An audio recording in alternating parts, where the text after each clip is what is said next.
What's up, YouTube? It's your boy DKG72, and it's time for part 2 of my 50 versus Jarule fight screen Capcom inspired drawing. I don't know what you want to call it, but whatever it is, it's trading card series. There's a lot going on. I'll just say it like that. Anyway, let's get into the drawing. Let's get into the history. Let's go.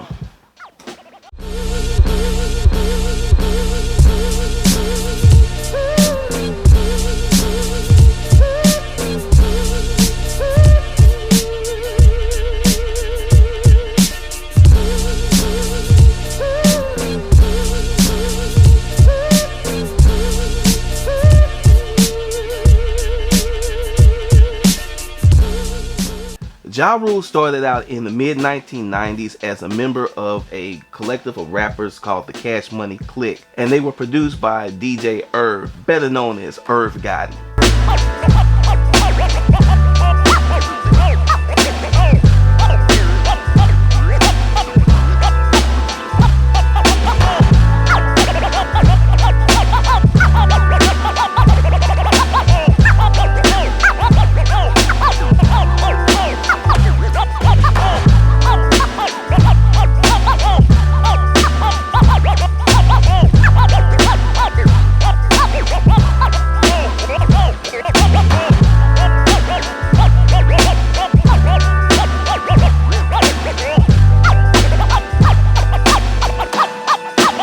During this time, Jarule would appear on records with Jay-Z, DMX, Method Man, and Nas. And Irv would secure a label deal with Def Jam Recordings for the record label Murder Inc. Now, funny story, Murder Inc. is actually the name of a supergroup that was comprised of both DMX and Jay-Z, as well as Jarule, and they were produced by Irv Gotti. So, Irv has always had this fascination with murder and Murder Inc. and that whole gangster mythology. That's just what he's into.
In 1999, Jarule would release his first solo album, Veni Vidi Vici. Whew, I was hoping I got that right. The album was a hit, and it had the smash song Holla Holla in it, and it also had a nice little remix with Mint Bleak and Jay-Z. It was crazy, but that's beside the point.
success of Veni Vidi Vici kickstarted Jarule's career, and he's just followed up with hit after hit and hit album after hit album. At one point in the early 2000s, he was absolutely on fire.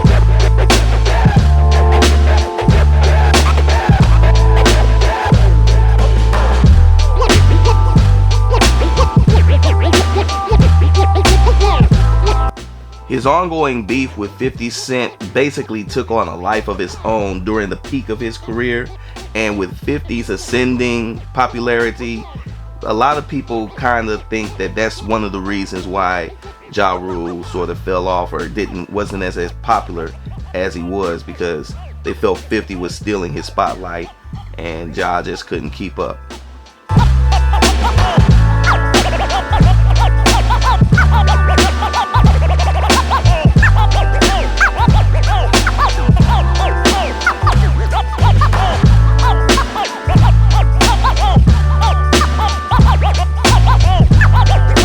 In reality, I don't even think it was 50 Cent's ascendance that really hurt Ja.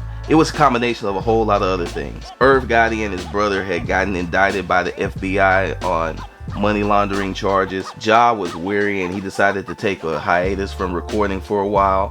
And then when he was about to make his comeback, he ended up going to prison for tax evasion. It was just a huge setback.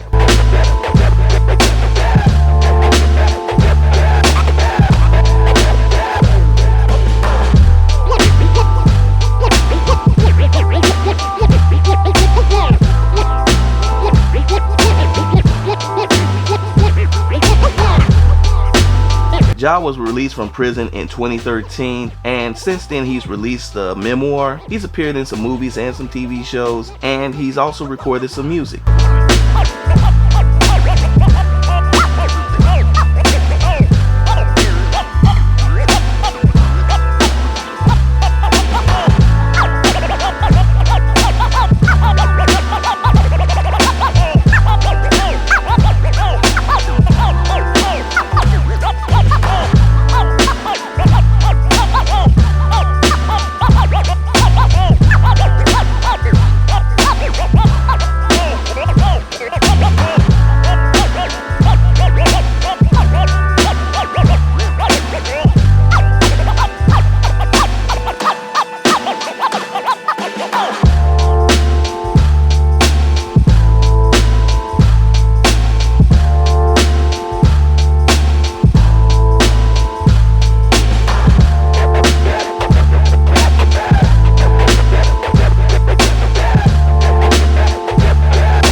There's also the matter of the Fyre Fest, but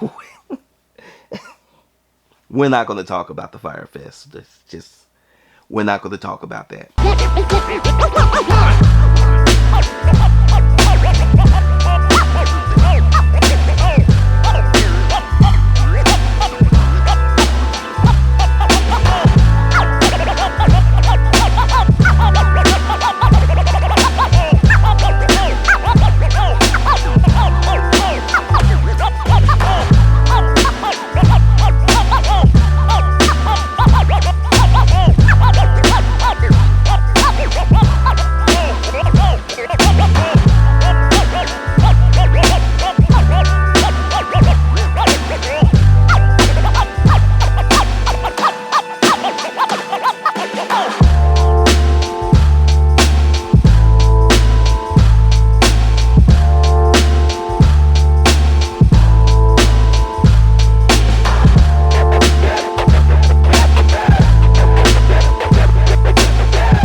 So let's talk about some of my design choices for the Jarule character. When I looked at him, I really went back to his early 2000s, late 1990s look. That's where I got the red bandana that's tied in the front. That was kind of his thing. The wife beater look, everybody was rocking the wife beater look because they were so Tupac inspired, but that's beside the point. And then he had the ultra baggy pants. That was kind of his whole uniform. So I definitely wanted to try to capture that and encapsulate that. And that late 90s, mid to early 2000s period was really his zenith. So that's when he was just in full Jarule mode. So definitely wanted to get that. I think the other thing that really comes across is that the character of Jarule is really a fighter, and this guy looks like a fighter. He looks like he'll try to bite your head off. So you never know. It would if ever him and 50 Cent could, well, they'll never do that. So let's not even speculate. All right, guys. So here it is, the finished Jarule drawing.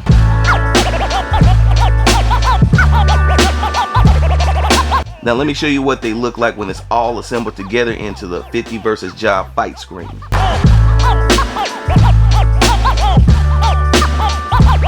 And as an added bonus, guys, let's check out the trading card series, which I started in the time in between recordings. Hey, I hope you guys enjoyed the video, and if you did, please be the person to give it the big thumbs up and share this all over the internet. Now, if you're new here and this is your first video, I hope you like it, and if you do, please go ahead and hit that subscribe button, because you know we're trying to grow this community, this family, and it's working. Slowly but surely we're getting there. So hit the subscribe button. And everybody, new and old subscribers, please hit the bell icon. That'll let you know when I post up a new video, so you don't have to worry about anybody else. If you guys want to get in touch with me, please go ahead and hit me up on Twitter and Instagram at DKG72. I also have a Facebook fan page and a TikTok. That's David Gordon 72. And if you really like what I'm doing, guys, the link to my Patreon is in the description below. Head over there, choose a tier, and help support the channel. Alright, guys, it's your boy DKG72. We'll be back with another video. It's just been a crazy schedule, so I don't know when. Hopefully tomorrow, but if not, we'll be back soon with another video, and I'll holler at y'all later. Peace.